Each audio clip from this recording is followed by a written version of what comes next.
karena kita ketahui bersama di zaman penjajahan kedua organisasi ini membantu negeri ini agar lepas dari penjajahan. Setelah itu beberapa tokoh besarnya juga terlibat dalam pemerintahan, tidak lain tidak bukan agar negeri ini semakin jaya. Selamat bergabung di Indonesia TV.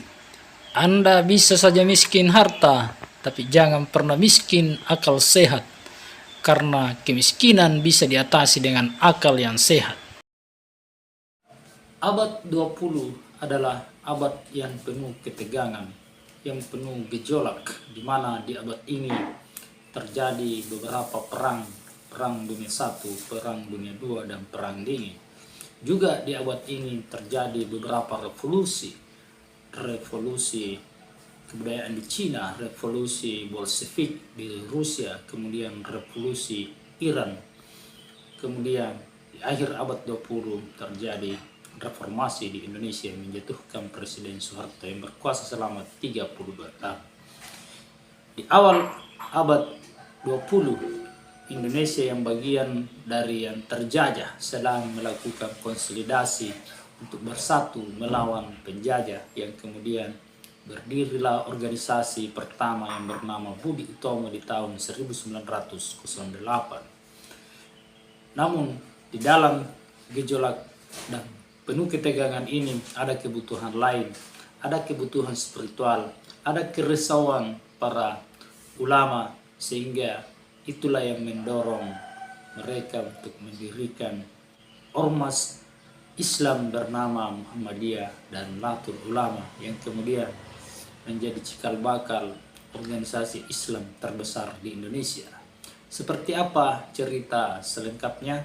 Ikuti terus video ini, jangan lupa like, komen, dan subscribe.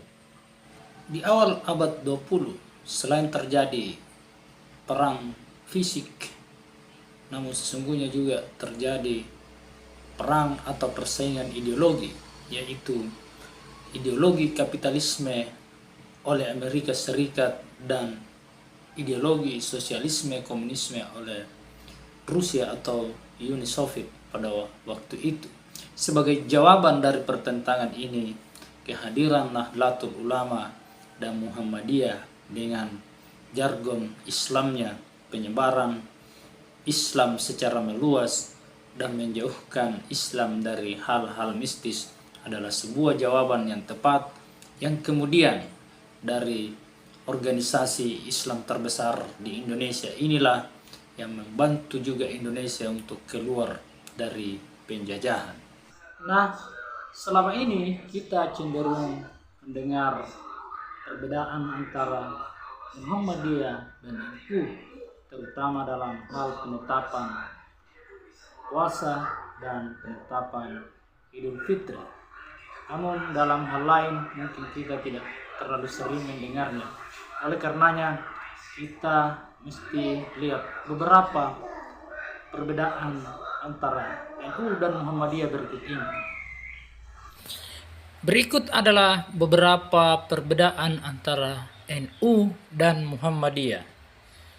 NU bermazhab Syafi'i, sementara Muhammadiyah tidak bermazhab, namun diganti dengan ijtihad dan tetap berpegang pada pandangan imam mazhab sepanjang tidak bertentangan dengan syariat. Kemudian NU berkunut subuh, sementara Muhammadiyah tidak kunut subuh. Selanjutnya NU rokok itu mubah, sedangkan Muhammadiyah rokok itu haram. Selanjutnya NU toleran terhadap tradisi lokal, sementara Muhammadiyah kembali pada kemurnian agama. Hal-hal yang tidak punya dalil, tidak punya landasan yang kuat itu ditinggalkan.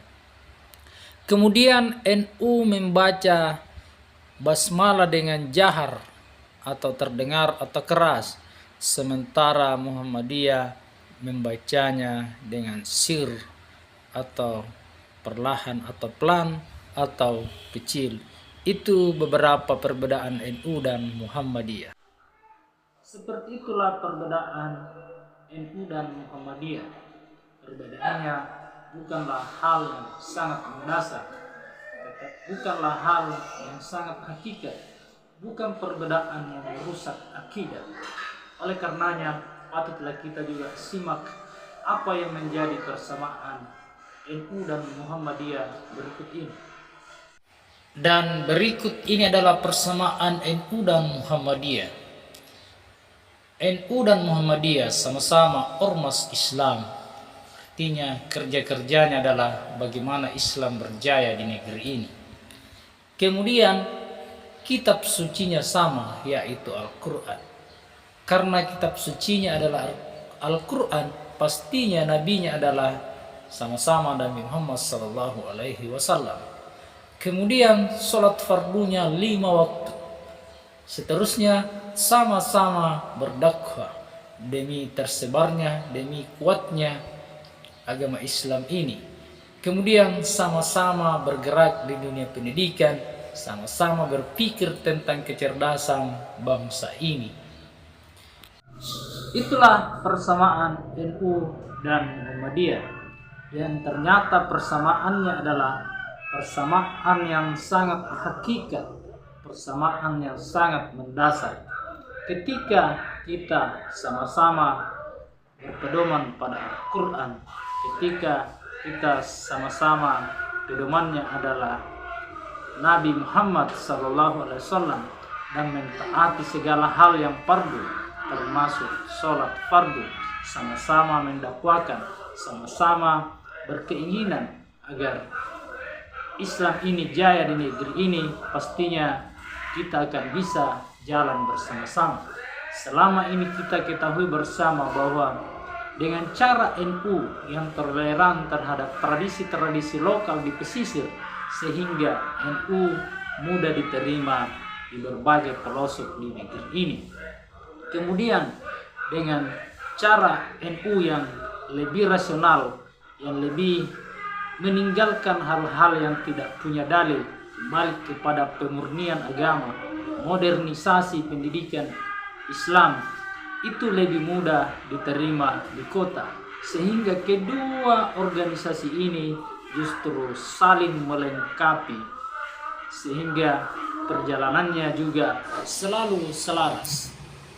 Oleh karena itu, patutlah kita bersyukur kepada Allah Subhanahu wa Ta'ala yang telah mengutus Kiai Haji Hasyim Asy'ari dan Kiai Haji Ahmad Dahlan, karena kita ketahui bersama di zaman penjajahan kedua organisasi ini membantu negeri ini agar lepas dari penjajahan. Setelah itu beberapa tokoh besarnya juga terlibat dalam pemerintahan, tidak lain tidak bukan agar negeri ini semakin jaya.